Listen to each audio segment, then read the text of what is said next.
Boko Haram on the rampage earlier this year in northeast Nigeria.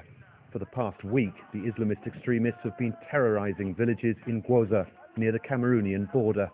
There are reports of hundreds dead. Those that could headed to these Mandara mountains, Boko Haram fighters chasing and shooting them as they fled. I got through to a man who witnessed the recent attack on his village, Atagara. From the mountain, he told me homes were still on fire. What happened to the dead people? Have they been buried? Women, they go around with their hoe and dig the little grave, and then they just where the corpse is there, then push the corpse to the grave. In shallow graves? Yes. Can you see any soldiers? And we are expecting soldiers to come. Up to now, they didn't come.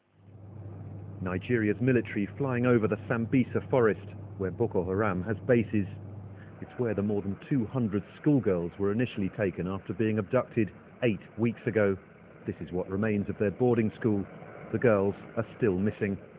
But these days, Gwoza too has become a Boko Haram stronghold. I am as worried as people from Gwoza get the latest information from their relatives back home in the villages that Boko Haram has been attacking. a lot of black and white flags installed with Arabic writing on it, indicating that this is our headquarters and we are in control here. And other small villages, again, around, have 1 or 2 flags flying. Yes. As of now, what they believe is that this place has been carved out of Nigeria. The Nigerian military says it's doing its best, but the government doesn't want to say much about the deadly attacks on Gwoza. Reports came in from sources that are speculative. I would not want to join it, but what I know is whatever is or should be done by the Nigerian military or the services, the police and so forth, is being done. It's being done in this direction. When President Goodluck Jonathan ordered the military offensive, he caused shock by revealing that parts of the northeast were no longer under the control of the state.